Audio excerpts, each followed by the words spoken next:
বহুল প্রতীক্ষার পরে সাইফ আলী খান অভিনীত কর্তব্য মুভিটা চলে এসেছে। তো আমিও চলে আসলাম এটার এক্সপ্লেইন নিয়ে। তোমাদের জন্য এত কষ্ট করে নতুন নতুন সিনেমার গল্প নিয়ে আসি, তাহলে তো একটা লাইক আমি আশা করতেই পারি। কোনো স্পয়লার না দিয়ে আর চ্যানেলটা সাবস্ক্রাইব করে চলো তাহলে গল্পের গভীরে ঢুকে পড়া যাক। সিনেমার শুরুতে দেখা যায় একটা পুলিশ অফিসার তার 40তম জন্মদিন পালন করছিল। ওর সাথে ছিল ওর বাকি সব স্টাফরা। ওনার নাম পবন, ওর প্রধান সহকারীর নাম অশোক। পবন আর অশোকের সম্পর্ক ছিল খুবই ভালো, যদিও ওরা সিনিয়র জুনিয়র, তারপরে ওরা বন্ধুর মতোই থাকতো। এখানে পবনের জন্মদিন খুব সুন্দরভাবেই সেলিব্রেট করা হয়। তার পরপরই পবনের ফোনে একটা কল আসে। ওর বউ ওকে কল দিয়েছিল। সেও ফোন দিয়ে জন্মদিনের শুভেচ্ছা জানায় পবনকে, আর যত তাড়াতাড়ি সম্ভব বাড়িতে আসতে বলে। তখন পবনও জানিয়ে দেয়, আমার জন্য বড় সারপ্রাইজ তৈরি রেখো, ডিউটি শেষ করে আমি বাড়িতে আসতেছি। আজকের রাতেই ওদের একটা ডিউটি আছে। কিছুক্ষণের মধ্যে ওরা একটা ট্রেন স্টেশনে এসে পৌঁছে। সেখান থেকে বড় মাপের এক সাংবাদিক বের হয়। ওনার নাম রিমা। তিনি এখানে এসেছিল ছোট ছোট মেয়ে গায়েব হওয়া সম্পর্কে ইনভেস্টিগেশন করার জন্য, আর ওপর থেকে পারমিশন নিয়ে আসার কারণে পুলিশ প্রোটোকল দেওয়া হচ্ছিল ওনাকে। আসলে উনি জানতে পেরেছিলেন যে এই এলাকাতে বড় মাপের একটা আশ্রম রয়েছে। সেখানে যিনি গুরু তিনি মেয়েদেরকে দিয়ে খারাপ কাজ করান। তারপর যখন ওদের গুরুত্ব ফুরিয়ে যায় তখন ওরা গুম হয়ে যায়। সেই আশ্রমের গুরুর নাম ছিল আনন্দশ্রী। এরপর ওনাকে রিসিভ করে নিয়ে যাচ্ছিল তার গন্তব্যস্থলে। রিমাদের গাড়িটা সামনে যাচ্ছিল আর পবনরা তাকে প্রোটেকশন দিয়ে পিছে পিছে আসতেছিল। কিছুক্ষণ যাওয়ার পরে হঠাৎ করে একটা মোটরসাইকেল খেয়াল করে পবন। মোটরসাইকেলটাতে আরোহী ছিল 2 জন। সেই মোটরসাইকেলটা পবনদের গাড়িটা অতিক্রম করে গিয়ে রিমাদের গাড়ির পেছনে কিছুক্ষণ যাচ্ছিল। পবন তার গাড়িতে অনেক করে হর্ন দিল, সেই মোটরসাইকেলটা সেখান থেকে সরতেছিল না। তারপর আচমকায় সেই মোটরসাইকেলটা রিমাদের গাড়ির সামনে গিয়ে দাঁড়ায় আর এলোপাথারি গুলি করতে থাকে। এই ব্যাপারটাতে একদমই ভ্যাবাচ্যাকা খেয়ে যায় পবন সহ তার টিমের সবাই। রিমাদের ওপর তো গুলি চালাচ্ছিলই, সাথে পুলিশদের ওপরেও গুলি চালাতে থাকে সেই 2 জন ঘাতক। এক পর্যায়ে অশোকের গায়ে এসে একটা গুলি লাগে। এই ব্যাপারটাতে অনেক রাগান্বিত হয়ে যায় পবন নিজে এবং গুলি করতে থাকে ওই ঘাতকদের ওপর। এক পর্যায়ে ঘাতকদের মধ্যকার একজনকে মেরে ফেলে পবন, আর অন্যজন তখন মোটরসাইকেলটা নিয়ে সেখান থেকে পালিয়ে যায়। পবন ওর ওপরে অনেকগুলো গুলি চালায়, কিন্তু একটা গুলি ওর গায়ে গিয়ে লাগে না। তারপর পবন গিয়ে খেয়াল করে দেখতে পায় মারা গেছে রিমা। ওর আর বুঝতে বাকি থাকে না যে এটাতে হয়তোবা তাকে বড় মাপের একটা ঝামেলায় পড়তে হতে পারে। পরদিন সকালবেলাতেই সিনিয়রের সাথে দেখা করতে যায় পবন। ওনার নাম কেশব। তিনি তো বিভিন্ন গালমন্দ করতে থাকে পবনকে। তোমাকে দিয়ে একটা কাজও হবে না। তোমাকে গতকাল রাতে পাঠানো হয়েছিল রিমার প্রোটেকশন দেওয়ার জন্য, কিন্তু তুমি থাকতেও তিনি মারা গেল, আর তোমার একজন সহযোগী গুলি খেলল। তুমি কিছুই করতে পারলে না। এভাবে ডিউটি করলে আর আমি তোমাকে বাঁচাতে পারবো না। যদিও পবন বলছিল যে তার ভুল হয়ে গেছে এবং ওরা আচমকাই এসে ওদের ওপরে অ্যাটাক করেছিল, এর জন্য এত কিছু ঘটে গেছে, কিন্তু এগুলো কোনো কথাই শোনার মুডে ছিল না কেশব। তারপর এক পর্যায়ে অন্য একটা কনস্টেবল একটা কাগজ এনে দেয় কেশবকে। সেটাতে সাইন করে পবনের সামনে রাখে কেশব। এটা হচ্ছে পবনের সাসপেনশন লেটার। এই ব্যাপারটাতে খানিকটা শক খেয়ে যায় পবন, আর বলতে থাকে, স্যার আপনি আমাকে কেন সাসপেন্ড করছেন? আমাকে আর একটা সুযোগ দিন। আমি যে ভুলটা করেছি সেই ভুলটা আমি শুধরে নেব। এর জন্য আমাকে মাত্র 7 দিনের সময় দিন স্যার। এর মধ্যে যদি আমি ওই খুনিকে ধরে আনতে না পারি তাহলে সাসপেনশন লেটার আমি নিজে এসে আপনার থেকে নিয়ে যাব। তখন কেশব ওর সাথে একমত হয় আর 7 দিনের সময় দিয়ে দেয় পবনকে। এখান থেকে কেশবের গালমন্দ শুনে পবন যখন বাড়িতে এসে পৌঁছে তখন দেখতে পায় ওর বাবার সাথে একটা লোকের তর্ক বিতর্ক হচ্ছিল। সেই লোকটা এখানে এসে বলছিল যে পবনের ভাই নাকি তার বোনকে নিয়ে পালিয়েছে। পবনের ভাইয়ের নাম দীপক, আর সেই মেয়েটার নাম ছিল প্রীতি। কিন্তু এই কথাটা কোনোভাবেই মেনে নিতে পারছিল না তার বাবা। তবে সেই লোকটাও তো নাসরবান্দা। এখানে অনেক চিল্লাচিল্লি করে যাওয়ার সময় বলে যায়, তোদেরকে 24 ঘন্টা সময় দিয়ে গেলাম, এর মধ্যে যদি আমার বোন ফিরে না আসে আমাদের বাড়িতে তাহলে পঞ্চায়েতে উঠবে এই ঘটনাটা, আর সেখানে গিয়ে তোরা নিজেদের সাফাইয়া দিস। তারপর পবনকে আসতে দেখে ওর উপরেও খানিকটা রাগ দেখিয়ে চলে যায় সেই লোকটা। এমনিতেই তো বসের কাছে গালমন্দ শুনে এসেছিল পবন, আর এখন সেই লোকটা কথা শুনিয়ে গেল, এর জন্য অনেক মেজাজ খারাপ হয়ে যায় তার। এরপর সে ঘরের মধ্যে এসে পৌঁছে। ওর বউ ওর জন্য অপেক্ষা করছিল। কিছুক্ষণ কথাবার্তা বলার পরেই সেখানে একটা উপহার হাতে নিয়ে চলে আসে ওর ছেলে। সেটা খুলেই দেখতে পায় একটা সাদা জুতা। আসলে পবনের সাদা জুতা ছিল খুবই পছন্দের, এর জন্য ওকে প্রায় প্রত্যেকটা জন্মদিনে সবাই সাদা জুতাই দিত। আর এ কারণে আস্তে আস্তে সাদা জুতার ওপর থেকে ভালোবাসা একদম চলেই গেছে পবনের। তারপরেও যে ওর ছেলে ওকে উপহার দিয়েছিল এর জন্য ওর কপালে একটা চুমু খেয়ে ওকে ধন্যবাদ জানায়। পবনের সাথে বিভিন্ন ব্যাপার স্যাপার ঘটে যাওয়া তোর মেজাজ একদম খারাপ হয়েছিল, সাথে অনেক টেনশনেও ছিল সে, কারণ 24 ঘন্টার মধ্যে তার ভাই এবং সেই মেয়েটিকে খুঁজে বের করতে হবে, আর 7 দিনের মধ্যে সেই খুনিকে খুঁজে বের করতে হবে। এত টেনশন যেন কোনোভাবেই নিতে পারছিল না পবন। তার পরপরই দীপককে খোঁজার জন্য ওর এক বন্ধুর সাথে দেখা করতে যায় পবন। তাকে জিজ্ঞাসা করে কিন্তু কোনো কিছুই জানতে পারে না। এতে খানিকটা আশাহত হয়ে যায় পবন। অন্যদিকে দেখা যায় আনন্দশ্রী তার বক্তব্য দিচ্ছিল, আর সেখানে উপস্থিত ছিল প্রচুর ভক্তবৃন্দ। সবাই তাকে খুবই শ্রদ্ধা এবং মান্য করত। ওনাকেও একরকম ভগবানের মতোই দেখত তারা। কিছুক্ষণের মধ্যেই আনন্দশ্রীর এক সহযোগী কয়েকজনকে সাথে নিয়ে চলে আসে একটা বাড়ির সামনে। তারপর গিয়ে দরজায় ঠোকা দিতে একটা ছোট্ট বাচ্চা দরজাটা খুলে। ওদেরকে দেখে ছোট্ট বাচ্চাটা খানিকটা শক খেয়ে যায় এবং ভয়ও পায়। তখন ওই লোকটা জানায়, আনন্দশ্রীর কথা তুই খুনটা করেছিস, খুব ভালো করেছিস। এখন তিনি আরও একটা খুন করার জন্য নাম পাঠিয়েছেন। প্রথমে আমি ভেবেছিলাম যে ওদেরকে পাঠিয়ে দিই তোর কাছে, পরে ভাবলাম যে না, তুই তো একজন স্পেশাল বাচ্চা, এর জন্য আমি নিজেই চলে আসলাম। তুই কি জানিস এবার কাকে মারার জন্য নাম পাঠানো হয়েছে?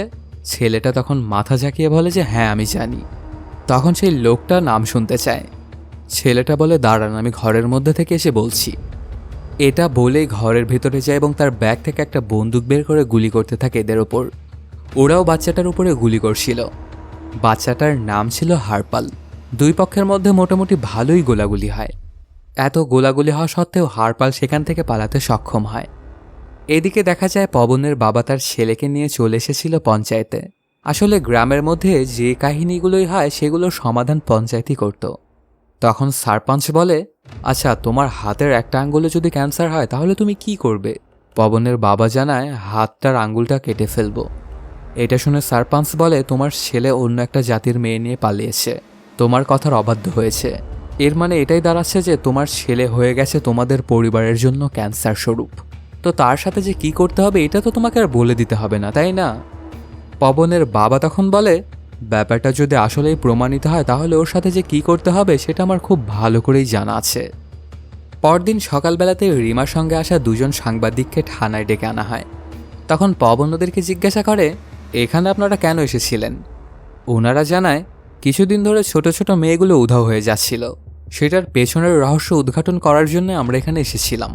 আর আমাদের কাছে তথ্য ছিল যে আনন্দশ্রী এসবের সঙ্গে জড়িত।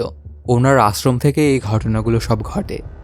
এগুলো শোনার পরে ওনাদের বয়ানটা লিখিতভাবে নেওয়া হয়। সাথে পবন জানায়, যদি আপনাদের কোনোদিন প্রয়োজন পড়ে তাহলে আমি ডেকে নিব আপনাদের। এরপর সেখান থেকে পবন চলে আসে বাড়িতে। ওর বউয়ের ভাবসাব দেখে পবনের আর বুঝতে বাকি থাকে না যে হয়তোবা দীপক যে মেয়েটাকে নিয়ে পালিয়েছে এ ব্যাপারে সে কিছু জানে। তখন ওকে ভালো করে জিজ্ঞাসাবাদ করতে থাকে পবন। কিছুক্ষণ জিজ্ঞাসাবাদ করার পরে সে জানায়, আমি জানতাম যে ওরা দুজনে একে অপরকে ভালোবাসত, কিন্তু এভাবে যে পালাবে এটা আমি জানতাম না। এটুকু শুনে পবন তার বউকে আবারও ফোর্স করতে থাকে সবকিছু খুলে বলার জন্যে। আর এখন যে দীপক কোথায় আছে এটাও জিজ্ঞেস করে। এত জোড়াজোড়িতে বউ আর চুপ থাকতে পারে না, সবকিছু খুলে বলে পবনকে। সেদিন রাত্রেবেলাতেই পবনকে নিয়ে চলে আসে পাশের গ্রামে। সেখানে একটা বাড়ির সামনে যায়। দরজাটা নক করতে সেই দরজাটা খুলে দেয় দীপক। সে তো বড় ভাই পবনকে দেখে খানিকটা শক খেয়ে যায়। তখন পবন ওকে অনেক কথা শোনাতে থাকে। পঞ্চায়েত যে তাদের সাথে বাজে কিছু করতে যাচ্ছে এগুলো সম্পর্কেও জানায়। দীপক জেনে শুনে এমন একটা কাজ করে ফেলেছে যেটা কোনোভাবেই মেনে নিতে পারছিল না পবন। তখন পবন ওকে আরও একটা ঘটনা মনে করিয়ে দেয়। কয়েক বছর আগে এরকম আরেকটা ঘটনা ঘটেছিল, যেখানে দুই জাতির দুজন একে অপরকে ভালোবেসেছিল। পঞ্চায়েত তখন ওদের দুজনকেই মেরে পুঁতে ফেলেছিল। আসলে ওদের গ্রামে এমনই ঘটত। তখন দীপকও বলে, আমি এত কিছু বুঝি না ভাইয়া, আমি ওকে ভালোবাসি, এর জন্য ওকে নিয়ে আমি পালিয়ে চলে এসেছি। পরে যা হবে সেটা পরেরটা পরে দেখা যাবে। তখন ভাবিও সাপোর্ট করে দীপককে, আর পবনকে মানিয়ে নেয় ওদের দুজনকে ভালোভাবে এই এলাকাটা পার করিয়ে দেওয়ার জন্য। অনেকক্ষণ না না করার পরে পবনও রাজি হয়ে যায়, কারণ যতই হোক না কেন দীপক তো তার নিজের রক্তের ভাই। পরদিন সকালবেলাতেই সেদিন রাত্রে ঘটে যাওয়া রিমা হত্যার সিসিটিভি ফুটেজটা নিয়ে চলে আসে অশোক। তারপর সেইটাতে থাকা মোটরসাইকেলের নাম্বারটা নিয়ে একটা দোকানে চলে আসে ওরা দুজন।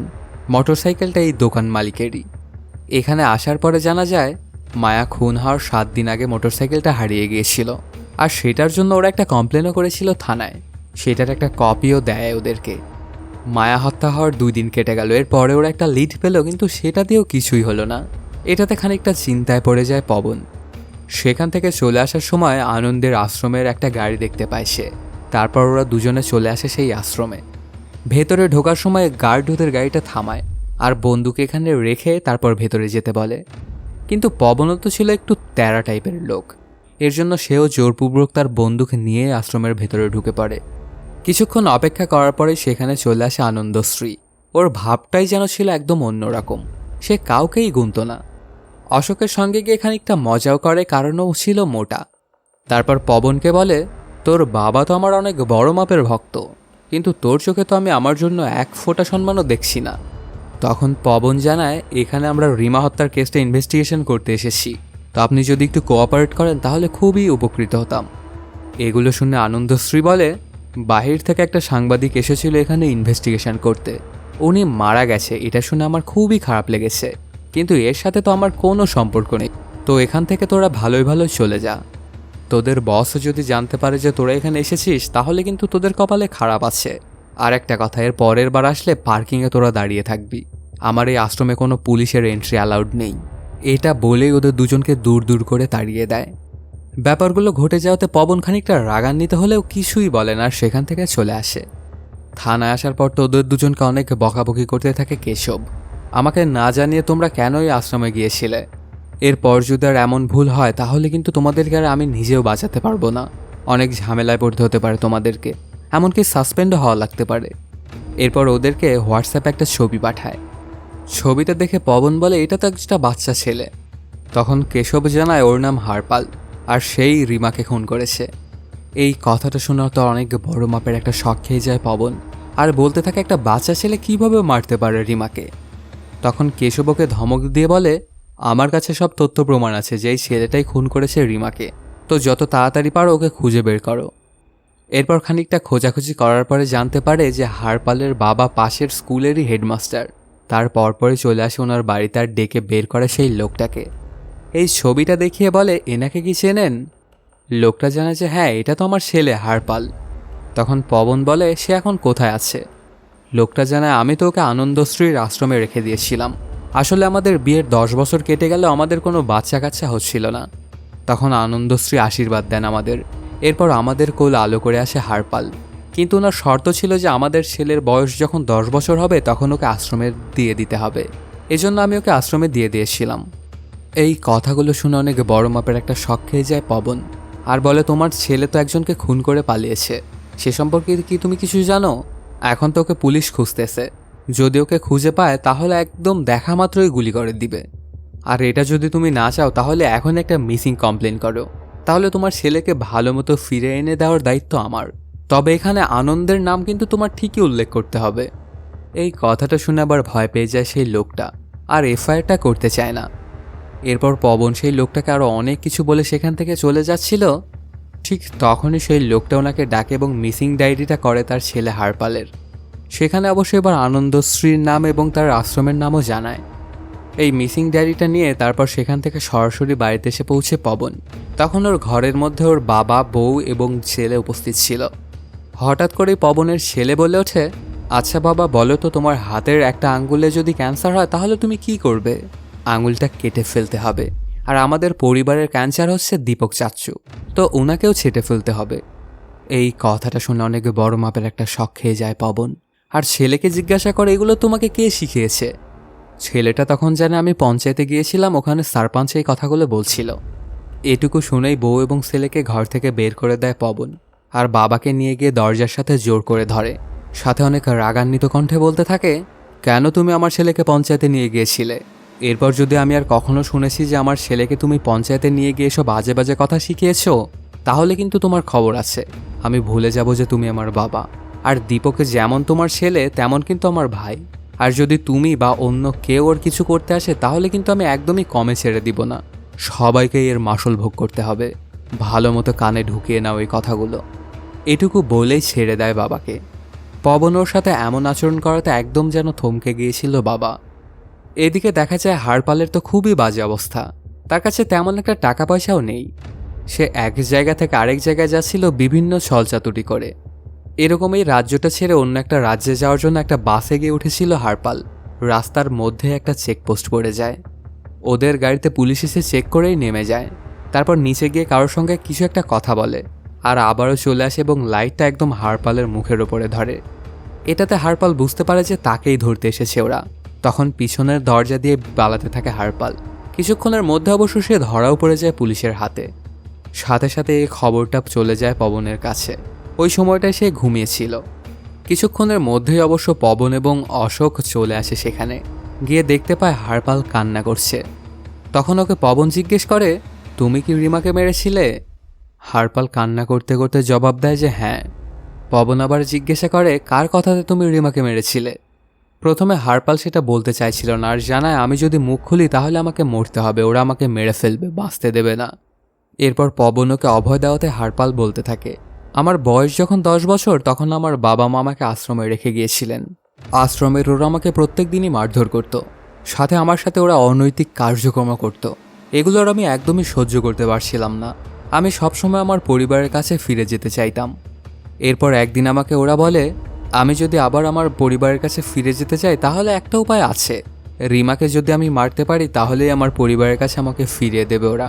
কিন্তু এটাও ছিল ওদের বুনানো একটা জাল, আর আমি সেটাতেই পা দিয়েছিলাম। এগুলো বলেই অনেক কান্না করতে থাকে হারপাল। তারপর সেখান থেকে ওকে নিজের কাস্টাডিতে নিয়ে নেয় পবন। সাথে ওর থেকে লিখিত স্টেটমেন্টটাও নেয় আনন্দশ্রীর বিরুদ্ধে। পরদিন সকালবেলাতেই ওকে নিয়ে চলে আসে কোর্টে চালান করার জন্য। পুলিশ ভ্যানের মধ্যে হারপাল এবং অশোককে রেখে পবন যায় উকিলের সঙ্গে কথা বলার জন্য। সেখানে পবন যখন এন্ট্রিটা করছিল ঠিক তখনই সে খেয়াল করে দেখতে পায় কেশব এসে হারপালকে জোর করে তার গাড়িতে তুলে নিয়ে যাচ্ছে। তখন পবন ওখান থেকে দৌড়াতে দৌড়াতে যায়, কিন্তু ততক্ষণে কেশব তার গাড়িটা নিয়ে হারপালকে তুলে নিয়ে চলে গেছে। তারপর পবনও পিছা করতে শুরু করে দেয় এবং ফোন লাগায় ওকে। সাথে বলতে থাকে, হারপালকে নিয়ে তুই কোথাও যেতে পারবি না, ওর স্টেটমেন্ট আছে আমার কাছে। তো এখনই যদি তুই ওকে আমার কাছে ফিরিয়ে না দিস তাহলে এর জবাব তোকে দিতে হবে কোর্টে। আমি তোকে কুত্তা বানিয়ে ছাড়ব। এই কথাটা শুনে খানিকটা শক খেয়ে যায় কেশব, কারণ পবন তার সিনিয়রের সাথে কিভাবে কথা বলছে। এর আগে তো সে কখনো এইভাবে কথা বলেনি। এগুলোতে ঝামেলায় পড়তে পারে, এর জন্য গাড়িটা থামায় কেশব। ততক্ষণে সেখানে পবনেও গাড়ি নিয়ে চলে আসে আর এসে গাড়ি থেকে নেমে অনেক কথা বলতে থাকে কেশবকে। তখন কেশব জানায়, এটা তুই একদমই ঠিক করছিস না পবন। আনন্দশ্রীর নাম তুই কেন এর মধ্যে এনেছিস? এটাতে তুই কিন্তু ঝামেলায় পড়বি, এমনকি তুই মারাও পড়তে পারিস। কিন্তু এগুলো কোনো কিছুরই তোয়াক্কা করে না পবন, আর হারপালকে ওর গাড়ি থেকে নামিয়ে নিয়ে চলে আসে। একটা জায়গাতে সে হারপালকে চা বিস্কিট খেতে দেয়। পাশেই দাঁড়িয়ে ওরা দুজনে গল্প করছিল। তখন অশোক পবনকে বোঝায়, আনন্দশ্রীর সঙ্গে আমরা কোনোভাবেই পেরে উঠব না, এর জন্য ওনার সঙ্গে আমাদের লাগতে যাওয়াটা উচিত হচ্ছে না। হারপালকে বাঁচানোটাই তো আমাদের মূল উদ্দেশ্য। কেশব স্যারকে বলে যদি কোনো কিছু ম্যানেজ করা যায় তাহলে তো ভালোই হতো। প্রথমে যদিও এই কথাটা একদমই ভালো লাগে না পবনের কাছে, কিন্তু সব কিছু চিন্তাভাবনা করে পরে রাজি হয়ে যায় আর চলে আসে থানাতে কেশবের সঙ্গে দেখা করার জন্য। কেশবকে গিয়ে এই প্ল্যান সম্পর্কে জানায়। তখন কেশব তো পবনের উপরে খেপে যায় আর বলে, তুই নাকি আমাকে কুত্তা বানিয়ে ছাড়বি, তাহলে কেন এসেছিস তুই এখন আমার কাছে সাহায্য নিতে? তোর যা ভালো হয় তুই গিয়ে কর, আমি এর আগেও নেই পিছেও নেই। তখন নিজের ভুলটা স্বীকার করে নেয় পবন আর ছোট্ট বাচ্চাটার জানটা বাঁচানোর জন্য অনেক করে কাকুতি মিনতি করতে থাকে। সাথে অশোকও অনেক করে বলে। এত কিছু ঘটে যাওয়াতে মেনে নেয় কেশব। সঙ্গে সে হারপালকে দেওয়ার জন্য কিছু টাকাও দিয়ে দেয় আর বলে, হারপালের জন্য চিন্তা আমারও কিন্তু হয়। এখান থেকে হারপালকে নিয়ে গিয়ে দিল্লির বর্ডারে ছেড়ে আসতে বলে ওকে। সাথে পুরো কেসটার চার্জশিটটাও জমা দিতে বলে, আর সেটাতে যেন কোনোভাবেই আনন্দের নাম না থাকে সেটাও জানায়। হারপালের জীবন বাঁচানোর জন্য সবকিছুই মেনে নিতে হয় পবনকে।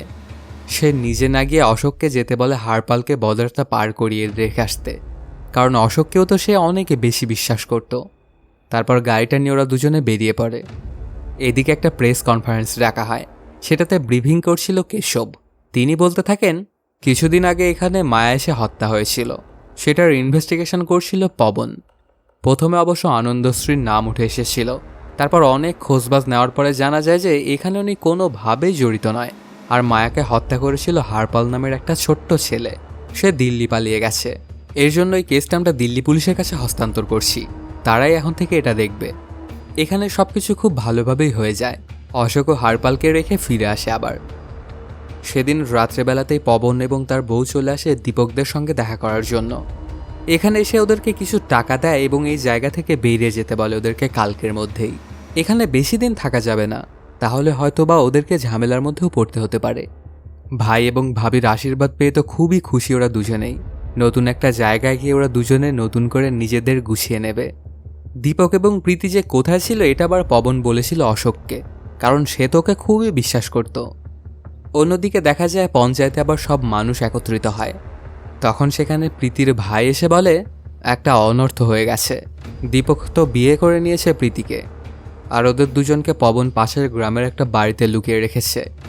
এই কথাটা শুনে অনেক বড় মাপের শক খেয়ে যায় পবনের বাবা। তখন সারপাঞ্চ ওনাকে বলে তাহলে তো সব কিছু সেট হয়েই গেছে, এখন কখন ক্যান্সারটাকে কেটে ফেলবেন সেটা আপনার ওপর। এটা শুনে প্রীতির ভাই বলে ওঠে আমি একজনকে নিয়ে এসেছি, ও আসলে কথাও বলতে পারে না আর কানেও শোনে না, কিন্তু সে খুব সুন্দর করে মানুষকে হত্যা করতে পারে। আর এরকম দুই জাতির দুজন যদি প্রেম করে একসাথে ওরকমভাবে ধরা পড়ে তাহলে ওদেরকে খুব সুন্দরভাবে খুন করাটাই এর কাজ। আর যেহেতু সে কিছু শুনতেও পায় না এবং বলতেও পারে না, তাই সে কাউকে কিছু জানাতেও পারবে না। তো আমার মনে হয় ওদের দুজনকে মারার দায়িত্বটা এঁকে দেওয়াটাই ভালো হবে, কারণ হাজার হলেও নিজের ছেলেকে কি আর নিজে নিজে মারা যায়। কিন্তু সেখানে সবাইকে অবাক করে দিয়ে পবনের বাবা বলে ছেলে যেহেতু আমার, তোর কি করতে হবে সেটা আমিই ভালো জানি এবং আমিই দেখব। পরদিন সকালবেলাতে ওরা দুজনে একটা কেস ইনভেস্টিগেশন করতে এসেছিল। হঠাৎ করেই সেখানে চলে আসে হারপালের বাবা, আর তার ছেলেটার সঙ্গে শেষবারের মতো কথা বলতে চায়। এখান থেকে যখন হারপালকে পাঠানো হয়েছিল তখন ওকে একটা ফোন দিয়ে দেওয়া হয়েছিল। তখন ওই নাম্বারটাতে ফোন করে পবন, কিন্তু কলটা ঢোকে না। অনেকবার চেষ্টা করার পরও হারপালকে পায় না পবন। এটাতে সে অনেক চিন্তায় পড়ে যায়, আর বারবারই ভাবতে থাকে যে হারপালের সাথে খারাপ কিছু ঘটে যায়নি তো। তখন সে মনে করতে থাকে যে কেশব তো এত ভালো মানুষ নয় যে সে এত সহজে হারপালকে ছেড়ে দিয়েছে। তখন পবনের আর বুঝতে বাকি থাকে না যে কেশবই হয়তোবা কিছু একটা করেছে হারপালের সঙ্গে। এজন্য সে সাথে সাথেই চলে আসে থানায় আর কেশবকে জিজ্ঞাসা করতে থাকে হারপালের সম্পর্কে। তখন কেশবও জানা আমি কি জানি হারপাল কোথায়, তুমিই তো ওকে নিজে রেখে এসেছো। তবে ওর কথাটা একদমই কনভিন্স হয় না পবন, আর বারবার সে কেশবকে দোষারোপ করছিল। তখন কেশব বলে তোমার এগুলোর মধ্যে না পড়াটাই ভালো, এগুলোর মধ্যে পড়লে তোমার ঝামেলা আস্তে আস্তে আরও বাড়বে। যা হবার হয়ে গেছে, এটা নিয়ে চিন্তা করার কোনো প্রয়োজন নেই। তবে ওনার কোনো কথা না শুনে ওনাকে আরও উল্টো থ্রেট দিয়ে বলে আনন্দশ্রীকে কিন্তু আমি দেখে নেব। হারপাল যে স্টেটমেন্টটা দিয়েছিল ওটা কিন্তু আমার কাছেই আছে, তো তুমি গিয়ে তোমার গুরুকে ব্যাপারটা জানিও। 24 ঘন্টার মধ্যে যদি আমি হারপালকে না পাই তাহলে কিন্তু আমি সোজা গিয়ে এই স্টেটমেন্টটা কোর্টে সাবমিট করে দিব। এই কথাটা শুনে অনেক চিন্তায় পড়ে যায় কেশব, আর তাড়াহুড়ো করে চলে আসে আশ্রমে। সেখানে এসেই আনন্দশ্রীকে সব ব্যাপার স্যাপার খুলে বলে। পবনের কাছে যে সেই স্টেটমেন্টটা রয়েছে সেটা দিয়ে সে কী করতে পারে এই সব কিছু ব্যাপার স্যাপার সম্পর্কেই জানায়। তখন আনন্দর সেই লোকটা বলে আমি দেখছি ব্যাপারটা, আপনাদের একদমই চিন্তা করতে হবে না। এদিকে দেখা যায় পবন বাড়িতে এসে পৌঁছে দেখতে পায় আগে থেকে সেই লোকটার বাবার সাথে এসে চা বিস্কিট খাচ্ছিল। ওকে এখানে দেখে তো অনেক রাগান্বিত হয়ে যায় পবন, সাথে ওনাকে এখান থেকে চলে যেতে বলে। তখন লোকটা জানায় তোর বাবা তো আনন্দশ্রীর অনেক বড় ভক্ত, এর জন্য আমি এখানে এসেছি। আর একটা কথা, ভালোই ভালো স্টেটমেন্টটা তুই আমাকে দিয়ে দে, না হলে কিন্তু তোর নকশা আমি একদম বদলে দিব। তবে ওর কোনো কথাতেই এক পয়সার ভয়ও পায় না পবন, আর ওদেরকে এখান থেকে বের করে দিতে চায়। তারপর ওই লোকটার কথায় কয়েকজন এসে মারতে শুরু করে পবনকে, কয়েকটা জায়গায় কেটেও যায় পবনের। পাশেই পবনের বউ এবং ওর ছেলে থাকায় সে চুপচাপ ছিল। তখন সেই লোকটা পবনের কাছে আসে আর বলে আজ তোর বাবা এবং তোর ছেলে থাকার জন্য তোকে আমি জানে মারলাম না, কালকে সকালের মধ্যে যদি আমি স্টেটমেন্টটা না পাই তাহলে কিন্তু তোর বাবা এবং তোর ছেলে কাউকেই আমি দেখব না। ব্যাপারটা ভালো করে মাথায় ঢুকিয়ে রাখিস। আর একটা কথা তোর জানা উচিত, তুই যে হারপালের জন্য এত লড়াই করছিস সেই হারপালকে তো সেদিনকেই মেরে ফেলেছিলাম আমরা। কাহিনীটা ফ্ল্যাশব্যাকে চলে যায়। দেখা যায় অশোক যখন হারপালকে নিয়ে যাচ্ছিল তখন জঙ্গলের মধ্যে একটা শুনশান রাস্তার সামনে আরেকটা গাড়ি এসে পৌঁছে। হারপাল অশোককে গাড়িটা জোরে চালিয়ে ওদেরকে ওভারটেক করে তাড়াতাড়ি পার হয়ে যেতে বলে, কিন্তু অশোকে জানা যে তুই একদমই চিন্তা করিস না, আমি দেখছি ব্যাপারটা। এটা বলেই গাড়ি থেকে নেমে গিয়ে সামনে দাঁড়ায়, তারপর সেখান থেকে কেটে পড়ে। মানে অশোকও এদের সঙ্গেই জড়িত। ব্যাপারটা দেখে সেখান থেকে হারপাল নেমে দৌড় লাগায়, পানির মধ্যে দিয়ে এপার থেকে ওপারে চলে যায়। এরা সবাই অনেক গুলি করতে থাকলেও একটা গুলিও লাগাতে পারছিল না হারপালের গায়ে।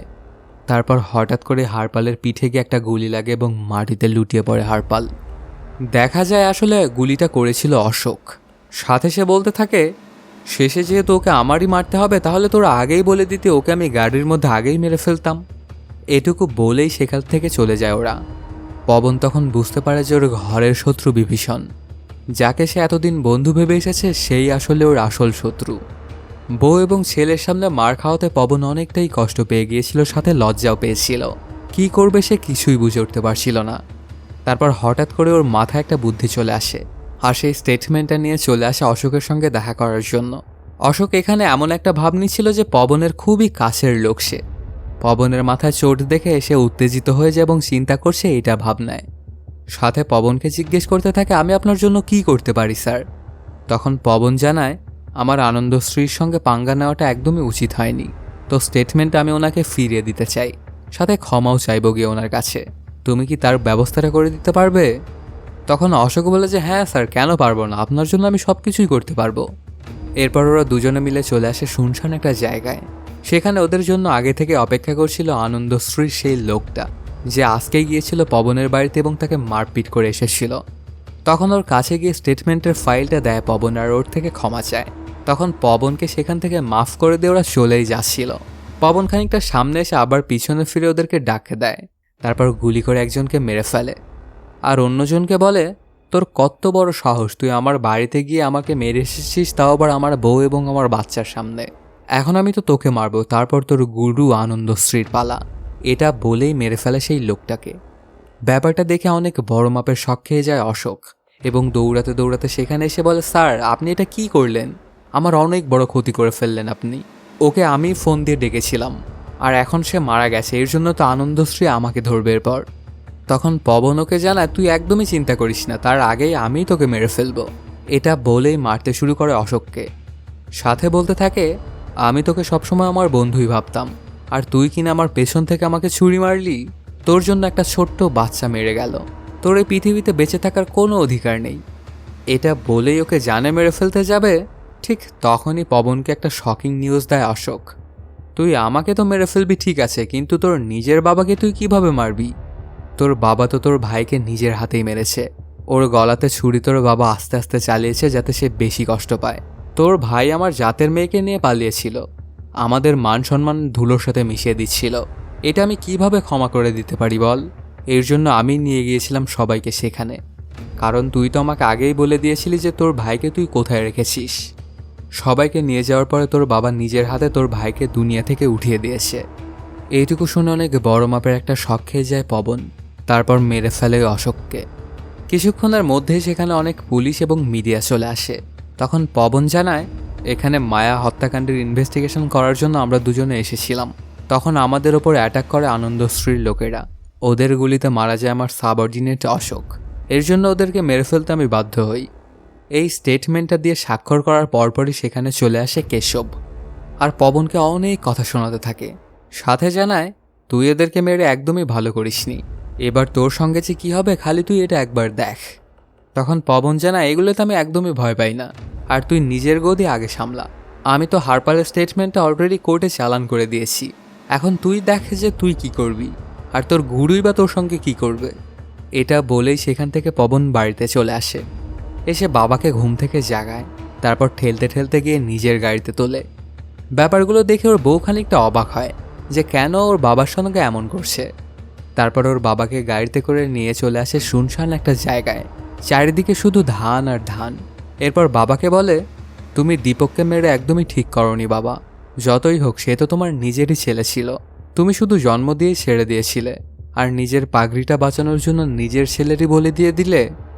এটা বলেই বাবাকে গুলি করে হত্যা করে পবন। তারপর খড়কুটো দিয়ে আগুন ধরিয়ে পুড়িয়ে দেয়, আর এর মাধ্যমেই শেষ হয়ে যায় সিনেমাটি। তো বন্ধুরা, কেমন লাগলো আজকের এই এক্সপ্লেইনটি জানাতে কমেন্ট করো। আর যদি এখনও চ্যানেলটা সাবস্ক্রাইব না করে থাকো তাড়াতাড়ি সাবস্ক্রাইব করে নাও। দেখা হচ্ছে নতুন কোনো ভিডিওতে। Till then, সায়োনারা।